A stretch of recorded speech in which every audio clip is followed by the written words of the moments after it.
Selamat pagi. Hari ini kita akan belajar tema 3 kegiatanku. Subtema 1 kegiatan pagi hari, pembelajaran ke-6.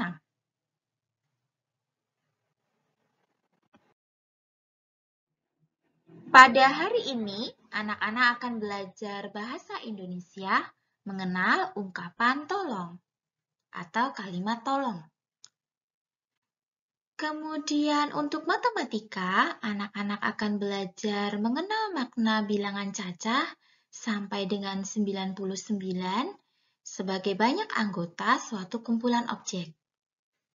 Kemudian anak-anak juga akan belajar pendidikan Pancasila dan Kewarganegaraan atau PPKN, yaitu mengenal perbuatan yang sesuai dengan nilai-nilai Pancasila.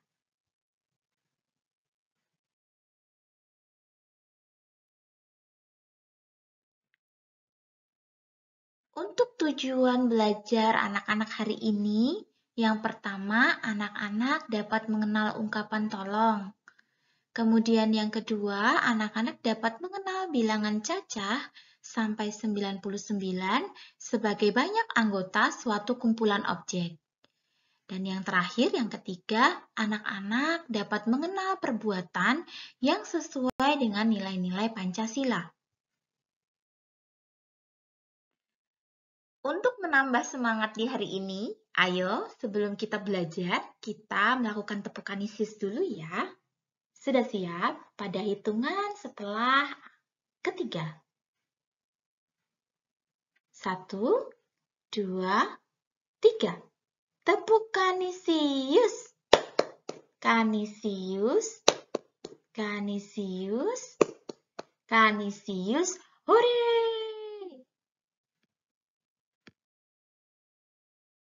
Anak-anak sudah siap untuk belajar hari ini? Ayo duduk yang manis dan tegak. Kemudian perhatikan layar. Sekarang kita akan belajar bahasa Indonesia tentang ungkapan permintaan tolong. Di rumah atau nanti di sekolah saat anak-anak akan belajar di sekolah atau pada kegiatan-kegiatan yang lain, anak-anak pasti akan membutuhkan bantuan orang lain. Nah, ketika kita memerlukan bantuan orang lain, kita akan mengungkapkan kalimat permintaan tolong. Nah, coba lihat gambar yang ada di layar anak-anak.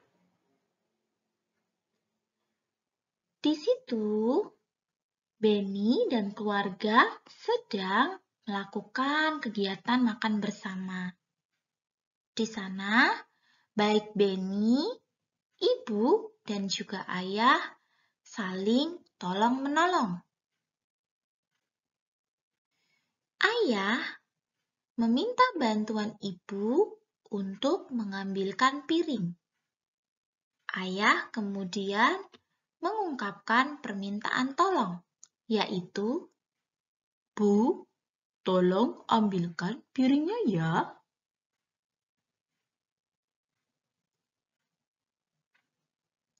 Kemudian di sana, Benny juga memerlukan bantuan ibu. Ia mengungkapkan permintaan tolong dengan, "Bu, tolong ambilkan aku nasi dan telur ya." Nah, dari penjelasan ibu guru tadi, anak-anak sudah memahami belum bagaimana ungkapan permintaan tolong? Nah, sekarang ibu guru ingin anak-anak mencoba membuat kalimat ungkapan permintaan tolong sesuai dengan keinginan anak-anak sendiri. Dicoba ya, ibu guru yakin anak-anak pasti bisa. Setelah kita belajar bahasa Indonesia tadi, yaitu ungkapan permintaan tolong, sekarang anak-anak juga akan belajar perbuatan yang sesuai dengan nilai-nilai Pancasila. Sekarang kita belajar pendidikan Pancasila dan kewarganegaraan. Di pertemuan sebelumnya, Ibu Guru sudah menjelaskan bunyi sila dalam Pancasila, kan? Masih ingatkah anak-anak? Jika anak-anak lupa, ayo Ibu Guru ingatkan kembali. Coba lihat ke depan. Di sana ada lambang Pancasila dan juga bunyi sila-sila dalam Pancasila. Yang pertama, ketuhanan yang Maha Esa. Yang kedua, kemanusiaan yang adil dan beradab. Yang ketiga, persatuan Indonesia. Yang keempat, kerakyatan yang dipimpin oleh hikmat, kebijaksanaan dalam permusyawaratan perwakilan. Dan yang kelima, keadilan sosial bagi seluruh rakyat Indonesia. Sudah ingat kembali kan? Contoh perbuatan yang mencerminkan sila pertama, ketuhanan yang Maha Esa, yaitu yang pertama, berdoa. Yang kedua, pergi ke gereja dan rajin mengikuti sekolah minggu. Serta yang ketiga, menghormati teman yang berbeda keyakinan atau agama. Nah, contoh perbuatan baik untuk mengamalkan sila kedua dari Pancasila, yaitu kemanusiaan yang adil dan beradab, yaitu yang pertama, sopan kepada orang tua dan teman. Yang kedua, menolong orang lain yang membutuhkan.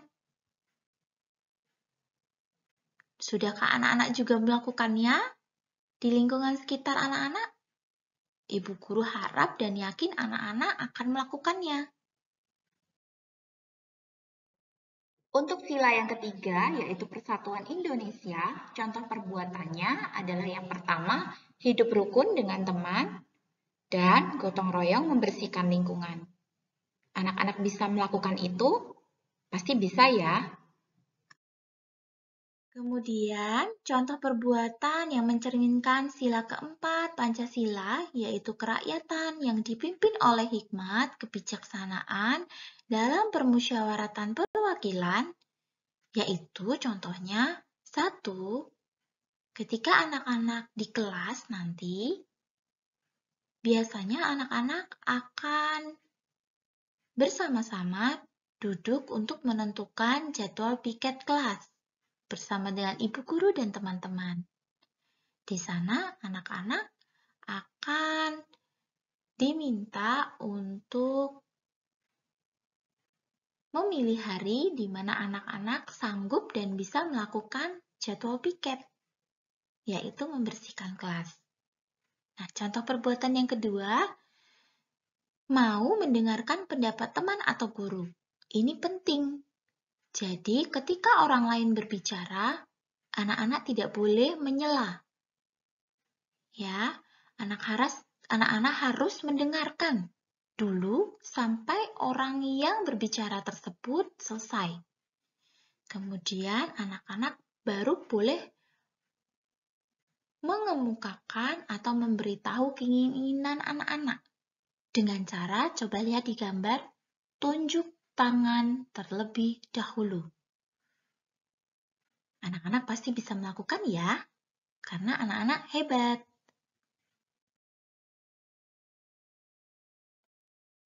Contoh perbuatan yang mencerminkan sila kelima keadilan sosial bagi seluruh rakyat Indonesia adalah yang pertama mentaati aturan. Di dalam kehidupannya anak-anak, semuanya itu dengan aturan. Nah, pada gambar di depan, itu adalah aturan ketika anak-anak mengendarai sepeda motor atau diboncengkan. Mohon maaf, diboncengkan ya, karena anak-anak tidak boleh mengendarai kendaraan bermotor tanpa pengawasan dari mama dan papa. Itu berbahaya. Di sana, anak-anak ketika membonceng mama atau papa juga melakukan aturan, yaitu menggunakan helm untuk menjaga keselamatan anak-anak. Kemudian, contoh perbuatan yang kedua, anak-anak jika di dalam kelas ataupun di dalam keluarga, itu pasti berbeda kan antara teman-teman dan juga saudara. Ada yang berambut keriting, ada yang berambut lurus, ada yang kulitnya kuning, ada yang kulitnya coklat, ada yang tinggi, ada yang pendek, ya, ada yang gendut, ada yang kurus. Nah, anak-anak tidak boleh membeda-bedakan teman atau saudara atau orang lain. Nah, itu adalah contoh perbuatan yang mencerminkan sila kelima dari Pancasila. Nah, sekarang kita mau berlatih keterampilan berhitung kita, anak-anak. Nah, yuk kita berlatih berhitung pada suatu kumpulan benda. Sudah siap ya? Nanti, pada slide-slide berikutnya, anak-anak akan belajar berhitung. Silakan hitung dengan teliti dan pelan-pelan. Bisa ya? Ayo kita mulai. Ayo, silakan dihitung. Banyaknya benda pada gambar di slide pertama ini. Ayo, tetap semangat menghitung juga pada slide berikut ini. Hitung dengan teliti ya. Wah, ada lagi. Ayo dihitung lagi. Yes, ini menyenangkan. Ayo, semangat dihitung lagi. Masih semangat? Ayo, ini juga dihitung. Teliti ya, dan pelan-pelan menghitungnya. Nah, kita sudah banyak belajar hari ini. Belajar bahasa Indonesia, belajar matematika, dan belajar PPKN. Sekarang saatnya kita merefleksikan dan melakukan aksi. Ayo anak-anak silakan duduk dengan manis dan jawablah pertanyaan ibu guru dengan menjawabnya di dalam hati. Sudahkah anak-anak mencoba mengucapkan kalimat tolong dengan percaya diri hari ini? Dapatkah anak-anak menyebutkan perbuatan yang sesuai dengan sila dalam Pancasila? Dan bisakah anak-anak teliti menghitung?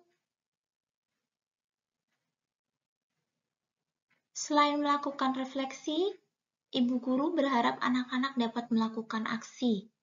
Yang pertama, anak-anak dapat percaya diri mengucapkan kalimat tolong. Yang kedua, anak-anak bisa menyebutkan contoh perbuatan yang mencerminkan sila di dalam Pancasila. Dan yang ketiga, anak-anak dapat menghitung benda di dalam suatu kumpulan.